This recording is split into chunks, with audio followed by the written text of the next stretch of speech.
The night was cold, the kind of cold that carried whispers in the wind.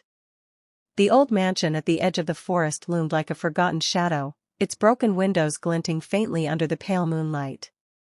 Chiku, the fluffy white kitten with turquoise eyes, pulled her purple dress tighter as she stood before the massive wooden doors. Beside her, Dodo, the little yellow duckling in his light blue jacket, shuffled nervously, his feathers trembling more from fear than the chill. They had not come here by accident. Rumors in the village spoke of a diary hidden inside the mansion, an old book said to hold memories of the ones who had lived here long ago. Some said it glowed with a light of its own. Others whispered it was cursed, holding secrets best left untouched. But Chiku's curiosity was stronger than her fear, and Dodo, though frightened, would never let his best friend go alone. As they pushed open a small side door, dust filled the air. The room inside was silent, except for the faint glow that seeped from under another locked door. Chiku's heart pounded. With trembling paws, she pressed against it, and it creaked open slowly, revealing the room within. On the floor lay the diary.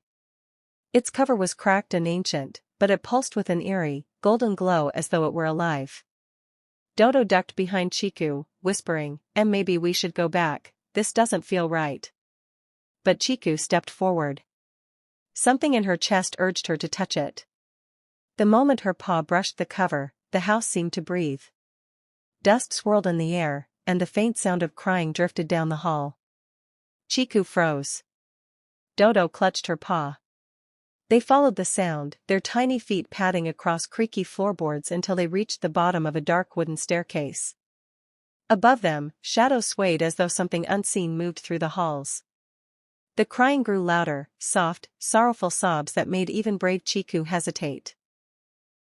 "Who's there?" she whispered. The mansion answered with silence. Step by step, they climbed.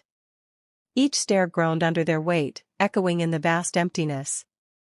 Halfway up, Dodo tugged Chiku's dress. "I don't like this," he whimpered. But her turquoise eyes were fixed ahead, where a door stood slightly ajar, glowing faintly. When they reached it, they pushed it open together. Inside, the room was filled with broken furniture and cobwebs. But in the center, floating just above the floor, was a faint, ghostly figure of a little girl. She was transparent, her hair long and tangled, her eyes filled with endless sadness.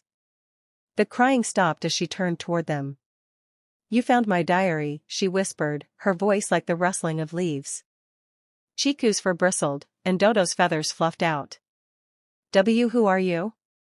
Chiku asked. The girl's gaze drifted to the diary in Chiku's paws. "My name was Alara.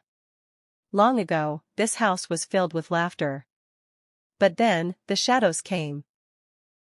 They took everything. I wrote it all in my diary so I would